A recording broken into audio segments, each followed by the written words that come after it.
अच्छा सलमान भाई एक चीज दसो, बहुत ज्यादा वीडियोस आ रही ने फेसबुक ग्रुपां 'ਚ गल हो रही है कि सरिये ਦਾ रेट बहुत डाउन हो गया है। 10-15,000 20,000 ਟਨ ਪਿੱਛੇ ਡਾਊਨ ਹੋ ਗਿਆ। ਇਹਦੀ ਕੀ ਵਜ੍ਹਾ ਹੈ? ਇਹਦੇ ਵਿੱਚ ਕੀ ਹਕਾਇਕ ਨੇ? ਤੁਸੀਂ ਸਰੀਏ ਦਾ ਕੰਮ ਕਰਦੇ ਹੋ ਗੋਦਾਮ 'ਚ, ਮਾਸ਼ਾਅੱਲਾ ਤੁਸੀਂ ਅਮਾਉਂਟ ਲੈ ਕੇ ਬੈਠੇ ਜੇ, ਇਹਦੇ ਬਾਰੇ ਥੋੜਾ ਸਾਡੇ ਆਡੀਅנס ਨੂੰ ਦੱਸੋ। यासर भाई जिस तरह माशाल्लाह डेली बेस है यूट्यूबर फेसबुक वाले सरिये का रेट घटा रहे हैं, मेरे सामने है कि 100 रुपए किलो आ जाना चाहिए। अच्छा जी, लेकिन तक नहीं आया? नहीं इस टाइम भी रेट जेड़ा ना तकरीबन 230-232 पर केजी चलता है, मतलब अच्छा कि जी। 2,30,000 और 2,32,33,000 ਮਹੀਨਾ ਪਹਿਲੇ ਕਿੱਥੇ ਸੀ? ਮਹੀਨਾ ਪਹਿਲੇ ਵੀ ਤਕਰੀਬਨ ਰੇਟ ਇੱਥੇ ਹੀ ਸੀ। ਕੋਈ 2 ਰੁਪਏ ਮੈਂ ਤੁਹਾਨੂੰ ਦੀ ਵਜ੍ਹਾ ਦੱਸਣਾ ਵਾ ਕਿ ਜਦੋਂ ਮਾਰਕੀਟ ਦੇ ਵਿੱਚ ਸਰੀਆ ਜ਼ਿਆਦਾ ਹੋ ਜਾਂਦਾ, ਖਰੀਦਾ ਥੋੜਾ ਹੋ ਜਾਂਦਾ, ਉਦੋਂ 2-4 ਰੁਪਏ ਪਰ ਕੇਜੀ ਦਾ ਘੱਟ, ਮਤਲਬ ਕਿ 2-4 ਹਜ਼ਾਰ ਰੁਪਏ ਟਨ ਦਾ ਘਟਦਾ। ਠੀਕ ਹੈ, ਹੁਣ ਅਸੀਂ ਇਸ਼ੂ ਬਣਾ ਦੇ ਕਿ ਰੇਟ ਡਾਊਨ ਆ ਗਿਆ, ਰੇਟ ਡਾਊਨ ਆ ਗਿਆ, ਉਹ ਅਸੀਂ ਖਬਰਾਂ ਚਲਾ ਦੇਣੇ। ਲੇਕਿਨ ਜਦੋਂ ਹੀ ਮੰਡੀ ਤੇਜ਼ ਹੁੰਦੀ ਹੈ, ਮਤਲਬ ਖਰੀਦਦਾਰ ਵੱਧਦਾ, ਉਹ ਗੋਦਾਮਾਂ ਵਾਲੇ ਰੇਟ ਜਿਹੜਾ ਨਾ ਆਪਣਾ ਤੇ 2-4 ਰੁਪਏ ਚੁੱਕ ਦਿੰਦੇ। ਹਾਂਜੀ, ਤੇ ਉਹ ਇਹ ਚੀਜ਼ ਹੈ ਕਿ ਅਸੀਂ ਰੇਟ ਰੋਜ਼ ਲੋਕੀ ਆਣ ਕੇ ਸਾਡੇ ਨਾਲ ਵੀ ਇੱਥੇ ਕਸਟਮਰ ਬਹਿਸ ਕਰਦੇ ਨੇ ਕਿ ਭਾਜੀ ਰੇਟ ਡਾਊਨ ਆ ਗਿਆ, ਮੈਂ ਫੇਸਬੁੱਕ ਤੇ ਦੇਖਿਆ, ਮੈਂ ਟੀਵੀ ਤੇ ਦੇਖਿਆ, ਮੈਂ ਫਲਾਣੀ ਜਗ੍ਹਾ ਦੇਖਿਆ, ਲੇਕਿਨ ਉਹਨਾਂ ਨੂੰ ਇਹ ਹਕੀਕਤ ਦਾ ਪਤਾ ਨਹੀਂ ਹੁੰਦਾ। ਰੇਟ ਡਾਊਨ ਆਇਆ 285-290 ਰੁਪਏ ਕਿਲੋ ਪਰ ਕੇਜੀ ਚੱਲਦਾ ਰਿਹਾ, 2,90,000 ਤੱਕ ਟਨ ਗਿਆ। ਲੇਕਿਨ ਹੁਣ ਰੇਟ ਆਸਤਾ 2030 ਤੱਕ ਤਕਰੀਬਨ ਕੋਈ ਮਹੀਨੇ ਡੇਢ ਤੋਂ ਨਾ ਇੱਥੇ ਹੀ ਹੈ, ਕਦੇ 28 ਹੋ ਜਾਂਦਾ। ਮੁxtਲਿਫ ਬ੍ਰਾਂਡਾਂ ਦੇ ਆਪਣੇ ਆਪਣੇ ਰੇਟ ਨੇ।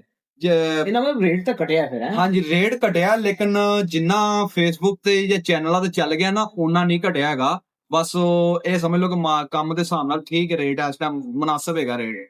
ਅੱਛਾ, ਇਹ ਜਿਹੜਾ ਰੇਟ ਘਟਿਆ ਤੇ ਤੁਸੀਂ ਕਹਿ ਰਹੇ ਆਰਜ਼ੀ ਤੌਰ ਤੇ ਆ, ਕਿਆ ਇਹਦੇ ਪਿੱਛੇ ਡਾਲਰ ਸਸਤਾ ਹੋਇਆ ਹੈ, ਤੇਲ ਦੀ ਵਜ੍ਹਾ ਹੈ, ਜਾਂ ਕੀ ਵਜੂਹਾਤ ਨੇ ਇਹਦੇ ਪਿੱਛੇ? ਥੋੜਾ ਜਿਹਾ ਆਡੀਅנס ਨੇ ਵੀ ਦੱਸੋ ਨਾ ਕਿ ਇਹਦੇ ਪਿੱਛੇ ਅਸਲ ਵਜ੍ਹਾ ਕੀ ਹੈ ਤੇ ਇਸ ਰੇਟ ਘਟਣ ਦੀ ਸਰੀਏ ਦਾ? ਸਰ ਜੀ, ਸਰੀਏ ਦਾ ਰੇਟ ਘਟਣ ਦੀ ਵਜ੍ਹਾ ਹੈ ਕਿ ਬਾਹਰੋਂ ਸਕ੍ਰੈਪ ਅੱਛੀ ਆ ਰਹੀ, ਸਾਡੀ ਸਕ੍ਰੈਪ ਦਾ ਰੇਟ ਡਾਊਨ ਗਿਆ।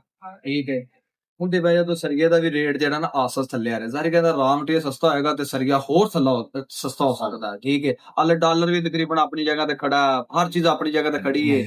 ਮਸਲਾ ਇਹ ਆ ਕਿ ਇਸ ਟਾਈਮ ਜਿਹੜਾ ਨਾ ਸਮੋਕ ਦੀ ਵਜ੍ਹਾ ਤੋਂ ਪੰਜਾਬ ਹਕੂਮਤ ਨੇ ਸਾਰੇ ਪੱਠਿਆਂ ਤੇ ਪੂਰਾ ਪ੍ਰੈਸ਼ਰ ਪਾਇਆ। ਠੀਕ ਹੈ, ਉਹਦੀ ਵਜ੍ਹਾ ਤੋਂ ਜਿਹੜਾ ਹੈਗਾ ਨਾ ਸਾਡੇ ਕੋਲ ਇੱਟ ਜਿਹੜੀ ਹੈ, ਜਿਹੜਾ ਕੋਈ ਬੜਾ ਅੱਛਾ ਪੱਠਾ ਜਿੰਦੇ ਤੇ ਜ਼ਿਗਜ਼ੈਗ ਸਿਸਟਮ ਲੱਗਾ, ਬਿਹਤਰੀਨ ਨਿਜ਼ਾਮ ਚੱਲਦਾ ਪਿਆ, ਉਹ ਇੱਟ ਬਣਾ ਰਿਹਾ ਤੇ ਆਪਣੇ ਨਖਰੇ ਨਾ ਦੇ ਰਿਹਾ। ਉਹਦੀ ਵਜ੍ਹਾ ਆ ਕਿ ਉਹਨੂੰ ਪਤਾ ਖਰੀਦਦਾਰੀ ਤੇ ਬੰਦ ਹੋਣੀ ਨਹੀਂ ਗਈ, ਮਜਬੂਰਨ ਲੋਕਾਂ ਨੇ ਇਸਤੇਮਾਲ ਕਰਨੀ ਕਰਨੀ। ਠੀਕ ਹੈ, ਉਹ ਇੱਟ ਮਹਿੰਗੀ ਹੋਣ ਦੀ ਵਜ੍ਹਾ ਤੋਂ ਜਿਹੜੇ ਵੱਡੇ ਪ੍ਰੋਜੈਕਟ ਸੀ ਨਾ ਉਹ ਇਸ ਟਾਈਮ ਨੇ ਬੰਦ। ਠੀਕ ਹੈ, ਕੀ ਰੇਟ ਚੱਲ ਰਿਹਾ ਹੁੰਦਾ? ਅੱਜ ਤੱਕ ਮਹੀਨਾ ਪਹਿਲਾਂ ਤਕਰੀਬਨ ਇੱਟ ਦਾ ਰੇਟ ਚੱਲ ਰਿਹਾ ਸੀ ਤਕਰੀਬਨ ਕੋਈ 16,000-15,000, ਬੜੀ ਅੱਛੀ ਇੱਟ ਦਾ। ਠੀਕ ਹੈ, ਇਸ ਟਾਈਮ ਮੇਰੇ ਖਿਆਲ ਦੇ ਮੁਤਾਬਕ ਸੁਣੀ ਰਹੀ ਹੈ ਤਕਰੀਬਨ ਕੋਈ ਸਾਡਾ ਇੱਟ ਦਾ ਕੰਮ ਨਹੀਂ ਹੈਗਾ, ਉਹ ਕੋਈ 24-25,000 ਰੁਪਏ ਤੇ ਦੇ ਰਹੇ ਨੇ, ਉਹ ਵੀ ਪੈਸੇ ਲੈ ਰਹੇ ਨੇ, ਮਹੀਨਾ ਮਿੰਟ ਨਹੀਂ ਦੇ ਰਹੇ। ਤੇ ਉਹਦੀ ਵਜ੍ਹਾ ਤੋਂ ਮਾਰਕੀਟ ਦੇ ਵਿੱਚ ਜ਼ਾਰੀ ਗੱਲ ਜਦੋਂ ਇੱਕ ਚੀਜ਼ ਦੀ ਪੈਦਾਵਾਰ ਵੱਧ ਜਾਂਦੀ ਹੈ ਔਰ ਖਰੀਦਦਾਰ ਘਟ ਜਾਂਦਾ, ਉਹ ਫਿਰ ਜ਼ਾਰੀ ਗੱਲ ਉਹਦਾ ਰੇਟ ਥੋੜਾ 1,000-2,000 ਰੁਪਏ ਰੇਟ ਡਾਊਨ ਕਰ ਦੇਣ ਕਿ ਲੋਕ ਆਪਣਾ ਨਾ ਖਰੀਦਦਾਰੀ ਕਰ ਲੈਣ। ਹਾਂਜੀ, ਹੋਰ ਸਰੀਏ ਦਾ ਕੋਈ ਰੇਟ ਘਟਣ ਦੀ ਕੋਈ ਅੱਛੀ ਵਜੂਹਾਤ ਕੋਈ ਨਹੀਂ ਹੈਗੀ। ਮਤਲਬ ਕਿ ਹੁੰਦਾ ਨਾ ਕਿ ਡਾਲਰ ਬੜਾ ਡਾਊਨ ਆਇਆ ਜੀ, ਸਰੀਆ ਡਾਊਨ ਨਹੀਂ ਆਇਆ, ਉਹ ਕੋਈ ਚੱਕਰ ਨਹੀਂ ਗਾ। ਠੀਕ ਹੈ, ਸਰੀਆ ਵੀ ਡਾਲਰ ਵੀ ਆਪਣੀ ਜਗ੍ਹਾ ਤੇ ਖੜਾ, ਹਰ ਚੀਜ਼ ਆਪਣੀ ਜਗ੍ਹਾ ਤੇ ਖੜੀ ਹੈ। ਸਿਰਫ ਇਹ ਹੈ ਕਿ ਖਰੀਦਦਾਰੀ ਥੋੜੀ ਡਾਊਨ ਆਈ ਹੈ, ਬਿਹਤਰੀਨ ਮੌਕਾ ਲੋਕਾਂ ਵਾਸਤੇ।